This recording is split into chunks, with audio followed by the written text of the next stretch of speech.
Hi, I'm Dan from 1HR, and in today's video we're going to be running through how to set up and create a custom data extract on the 1HR system. So we'll start by heading into our data extract section here on the left hand side on the main menu, and then within data extracts you can see that we have our pre-built extracts, so for our employees, admin and leave and absence. So these are pre-built and can give you quick insights into likes of employee contact details, what leave and absence have taken, or whatever it may be. But there may be some instances where you want to pull off just specific data for specific teams or for a specific time period. And we'd achieve that by setting up a custom extract. So you can see here at the top, we've got the ability to create a custom extract. And then what we've got the ability to do is pick and choose what columns and what information we want to see appearing in that custom extract.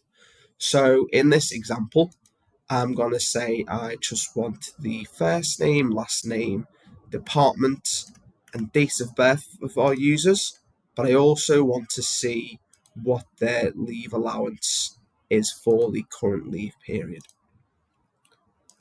And then I want to see this for the marketing team.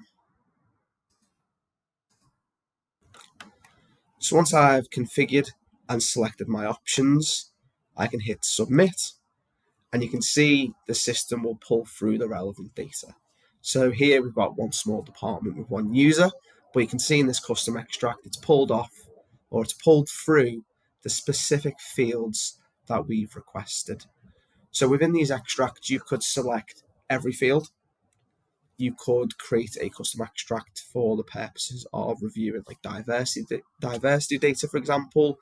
It could be that we're coming towards the end of the leave year, and a report such as this, the one that we've just created, gives you an idea of what people's starting allowances were, but you could also add in a column to show you what leave they've got remaining as well.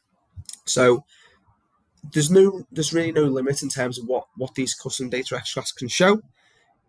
You've got the ability to configure these to make sure that you're seeing the data that you want to see.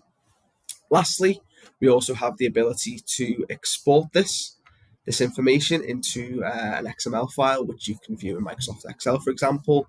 And then we do have the ability to save the configuration of this extract as well. So say, for example, you're setting up a report or data extract that you want to run on a monthly basis. Rather than having to come in and configure it every time, we can save this extract. So we'll just call it test in this instance. And you can now see under our list of custom extracts that test is now an option. And what you'll be able to do is select that and then hit submit again to refresh and rerun that data extract just to ensure that the data is updated in relation to any changes that may have been made since you last ran it.